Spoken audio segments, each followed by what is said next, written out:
Kopš 19. gadsimta vidus latvieši paši sāka kārtot latviešu valodas un rakstības jautājumus. 1878. gadā Rīgas latviešu biedrība izveidoja pareizrakstības komisiju, kas pieņēma lēmumu par latviešu valodas pareizrakstību, izmantojot daudz jaunlatviešu ieteikumu. Šīs latviešu valodas un tautas pūles saglabāt savu identitāti pārtrauc Krievijā pastāvošā pakļauto tautu pārkrievošana. 19. gadsimta 80. gadu beigās Krievijas impērijā tika aizliegts lietot latīņu burtus. Bija atļauta tikai kirilica. Tāpēc šodien pat ļoti tālu no krieviskuma stāvošas tautas kā tatāri, turkmēņi, kirgīzi, uzbeki, taģiki un citi izmanto rakstībā kirilicu. Pārkrievošana turpinās gadsimtiem ilgi, un tās uzņemtais kurs nemainās. Mainās tikai taktika virzībai uz to.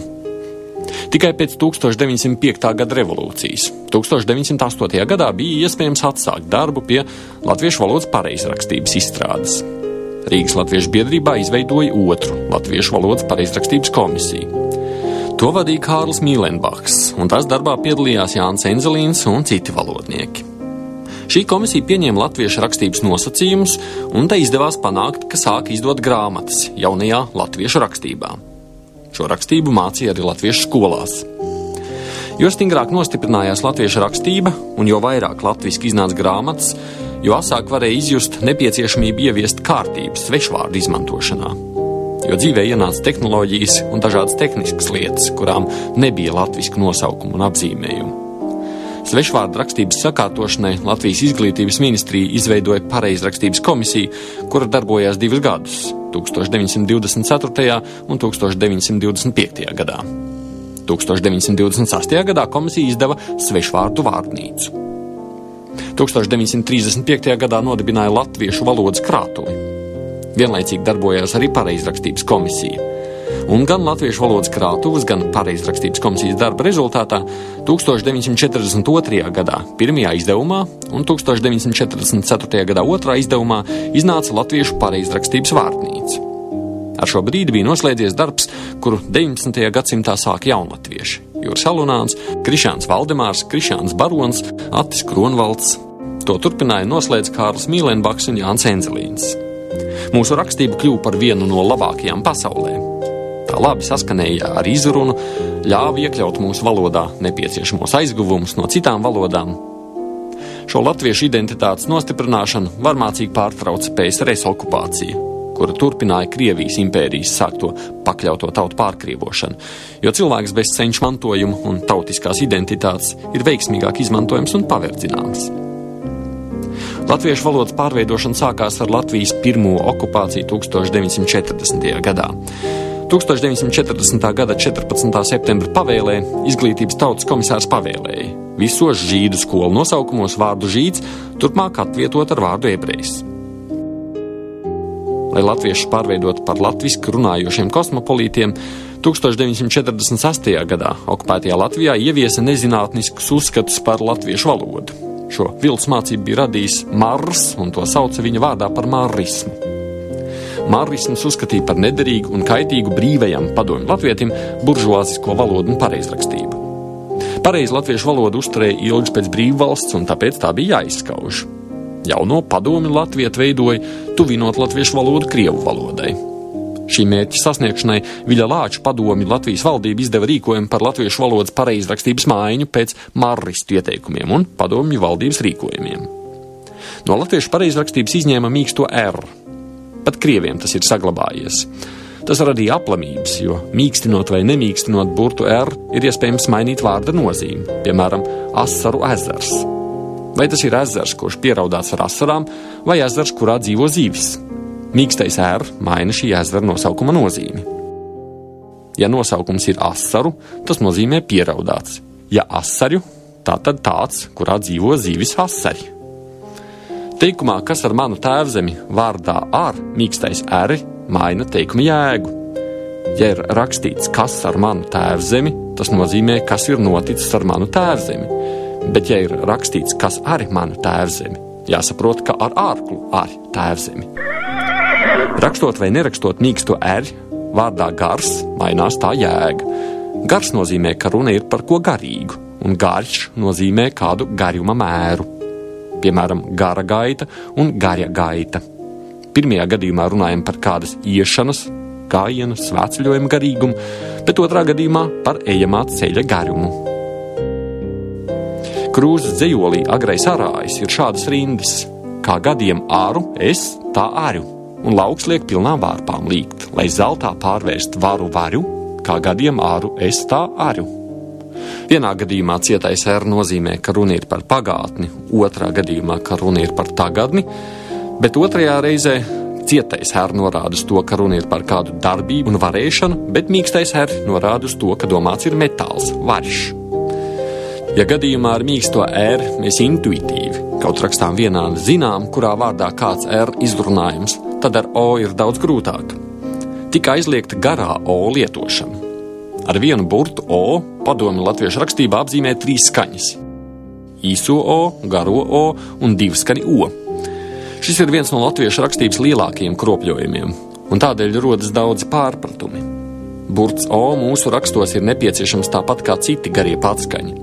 Īsais O un garais O ir tikai svešvārdos, bet latviešu valodā ir 2 skaņas O.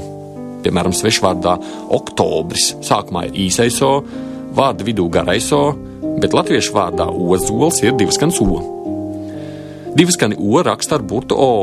Kaut vēl zinām, kā turpmāk minētie vārdi jāizrunā, bieži tos jau runājam nepareizi, piemēram, vārdos sode, dole, ēdole, grostona, madona, okte, pope, roja, uzvārdos brodelis, graudonis, plūdons, rozītis. Tika samazināta 2 skaņu lietošana latviešu valodā. Tos neizņēma pavisam tāpēc, ka latviešu valoda bez 2 skaņiem nav iespējama. Toties tos, pieskaņojoties krievu valodai, svešvārdos aizstāja ar patskaņiem. Un tā latviešu valodā svešvārdos 2 skaņu vietā ieviesa patskaņus, bet 2 skaņu eu aizliedz. Piemēram, līdz 1948. gadam rakstījām un runājām paidagogs, aigejs, feidijs, pleura, peisistrāts, bet mums pavēlēja atdarināt krievu valodu – pedagogs, egejs, fidijs, pleira, pisistrāts. Šāda latviski nepareiza izruna sākumā izraisīja pat smieklus, bet šodien krievu valodas ietekmē esam ar to tā saraduši, ka dzirdot pareizu latvisku izrunu smejamies, neapzinoties, ka apsmējam paši sevi. Vienīgais, par ko šeit var smieties, ir pašu muļķība un verdziskā iztapība. 1957. gadā padomju Latvijas valdība izdeva rīkojumu CH un H rakstos apzīmēt ar vienu burtu H. Ir aplams viedoklis, ka redzot kopā rakstītus CH burtus, tie abi ir jāizrunā. Pat mūsu maz izglītotie senči, zemnieki šīs skaņas labi prata atšķirt. Arī šādas latviešu valodas maiņas radīja nemazums problēmu, it sevišķi medicīnā. Piemēram, medicīnā ir daudz vārdu ar formantu ķemi un hemi. Formants ķemi ir pamatā vārdiem, kam sakars ar vielu, ko lieto ārstēšanai, bet formants hemi ir pamatā vārdiem, kuri nozīmē puse. Bet tā kā bija ieplānots medicīnā un citās zinātnēs par pamatvalodu izmantot krievu valodu, tad iebildumi nevienu neinteresēja. Varētu jau domāt, ka valodas attīstās un latviešu valoda nav izņēmums, un šī padomju latviešu valoda ir kādas tur attīstības rezultāts. Ja nebūtu skaidrs, ka veiktās pārmaiņas tikai vājināja latviešu valodas pozīcijas un latviešu tautas identitāti, un veiktās pārmaiņas nebija valodas attīstīšanās un pilnveidošanās, bet padomju varas pārkrievošanas procesa daļa. Arī tagadējās Latvijas valstī noteicēji ir tie paši, kas kropļoja latviešu valodu un pārkrievoja latviešus. Okupācijas laikā ieviestā padomju rakstība mūsu valodu tuvināja krievu valodai un attālināja no latīņu un grieķu valodas. Mūsu valodā jau ir ieviesta ap 10 000 krievu valodas atdarinājumu, un krievu valodas ietekme nav mazinājusies arī formāli neatkarīgā Latvijā. Krievu valodai tuvinājusies līdzskaņa L izruna. Tas kļuvis ļoti ciets. Ja tam blakus ir patskans I, tad arī tas ir kļuvis līdzīgs krievu valodas cietajam I. Latvieši sākuši līdzskaņus č, dž, š un ž runāt ar lūpu apaļojumu, kā krievu valodā. Latviešu gramatikā sāk zust īpatnības, kuru nav krievu valodā. Nereti vokātīva vietā dzirdams nominātīvs, lokātīva vietā parādās citi locījumi kopā ar prievārdiem. Kā krievu valodā atstāstījuma izteiksmes vietā ieviešas īstenības izteiksmes vienkāršā pagātne. Arvien ratāk lieto saliktos laikus, jo krievu valodā to nav. Daudz krievu valodas ietekmju ir sintaksē. Dzirdams daudzskaitlis blakus gadaskaitļiem 1991. līdz 1999. gados, pareizi gadā. Nesaskaņotais apzīmētājs tiek pārcelts aiz apzīmējumā vārda. Par krievu valodas atdarinājumu jāatzīst palīgteikumu novietojums starp nesaskaņoto apzīmētāju un apzīmējumo vārdu. Mainot vārdu kārtu pēc krievu valodas līdzības, ļoti bieži ir sakropļots palīgteikuma sākums. Bieži latviešu valodā dzirdami krievu valodas vārdi tādos gadījumos, kur tie nav vajadzīgi un var pateikt latviski. Un ļaunākais ir tad, ja ar latviešu valodas vārdiem atdarina krievu valodas vārdus un teicienus. Tad valoda ir it kā latviska, bet patiesībā krievu valodas atdarinājums. Padomju okupācijas laikā latviešus cītīgi mācīja atdarināt krievu valodu. Šāda paklausība un sevis noniecināšana manām joprojām, un latvieši tagad labprāt pakļaujas nevien krievu valodas ietekmē, bet sāk atdarināt arī angļu valodu, un parādās angļu gramatikas atdarinājumi. Tāpat kā feodālisma vācu baronu varas laikā, arī tagad atkal sākti bez vajadzības lietot daudz vācu valodas vārdi. Nav tiesa, ka pēc Latvijas valsts atjaunošanas latviešu valodas kopšana ir lieka. Nav tiesa, ka krievu valodas ietekme ir beigusies. Patiesībā tā turpinās un pat pastiprinās. Maldīgs ir viedoklis, ka mums ir jāpārņem no citām valodām šo valodu teorija. Mūsu valoda ir atšķirīga. Mūsu valodas kopšana jāsāk ģimenēs un skolās. Jāaudzina lepnums par mūsu valodu, tautu un valsti. Padomju gados to visādi niecināja, un no šādas paklausības mums ir jāatbrīvojas. Latviešu valoda ir ne tikai sazināšanās līdzeklis, bet arī liela un svarīga kultūras vērtība, un tāpēc kopjam un sargājam. Valoda ir vienīgais, kas mums vēl palicis. Vispārējais jau ir atņemts. Iedomāsimies nelielu līdzību. Līdz 1940. gadam Latvijas karogs bija sarkanbalts sarkans. Okupētajā Latvijā tas ir Latvijas PSR ar zili viļņotu līniju. Atjaunojot sarkanbaltu sarkano valsts ģerbu un himnu un citus brīvvalsts atribūtus un simbolus, līdzīgi jārīkojas arī ar latviešu valodu. Jāatjauno pareiza latviska rakstība.